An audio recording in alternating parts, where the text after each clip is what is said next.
എൻ്റെ ഒരു കുസൃതി ചോദ്യം ചോദിക്കുന്നത് കുഴപ്പമില്ല. ഞാൻ ഈ മോഹൻലാൽ എന്ന് പറയുന്ന ആളിനെ പിന്നെ 2018 നേരിട്ട് വിളിക്കാമെന്ന് ലൂസിഫർ സിനിമ വണ്ടി അങ്ങ് ഓർമ്മയുണ്ടാവും. അങ്ങ് വളരെ എന്താ പറയുന്നത് ഈ കർട്ടന് പുറകെ നിൽക്കാൻ ആഗ്രഹിക്കുന്ന ഒരാളാണ് എനിക്ക് തോന്നുന്നു.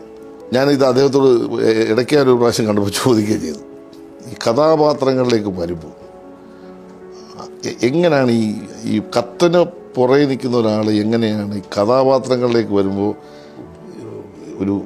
ഒരു വിശ്വപ്രതിഭയായി അങ്ങ് മാറുന്നത്? എനിക്ക് അത്ഭുതം തോന്നുന്നതാണ്. അതിൻ്റെ ഒരു ദൈവികമായ അനുഗ്രഹം കൊണ്ട് അത് ഞാൻ വിശ്വസിക്കുന്നു. പക്ഷേ ഡിസപ്പിയറിങ് ആക്ട് എന്നൊക്കെയാണ് അതിന് പറയുന്നത്. കാര്യം ഇപ്പോൾ life span of an actor ഒരു ആക്ഷൻ്റെയും കട്ടിൻ്റെ ഇടയിലാണ് സിനിമയിൽ. ഇപ്പോൾ നാടകം ബാക്കിയുള്ള പെർഫോമൻസുകളൊക്കെ വേറെയാണ്. സിനിമയിൽ വളരെ കുറച്ച് സമയം മാത്രമേ ഉള്ളൂ ആക്ടർ, ബാക്കി സമയം നമ്മൾ മോഹൻലാലായിട്ടാണ്. സോ അപ്പോൾ ആ സമയത്ത് വേറൊരു കഥാപാത്രമായിട്ട് മാറുക എന്ന് പറയുന്നത് അതൊരു എന്താ പറയുക, എന്നെ സംബന്ധിച്ച് ചിലപ്പോൾ ഒരു മെഡിറ്റേഷൻ ആകാം, അല്ലെങ്കിൽ ഒരു ഡിസപ്പിയറിങ് ആക്ട്. മോഹൻലാൽ എന്ന് പറയുന്ന ആൾ മാറ്റി നിർത്തിയിട്ട് വേറൊരാളായിട്ട് അപ്പോൾ അപ്പിയർ ചെയ്തിട്ട് വീണ്ടും നമ്മൾ തിരിച്ചു പോകും. അപ്പോൾ അങ്ങ് പറഞ്ഞ പോലെ ഞാൻ കർട്ടൻ്റെ പുറകിൽ നിൽക്കാൻ ആഗ്രഹിക്കുന്ന ഒരാളാണ്.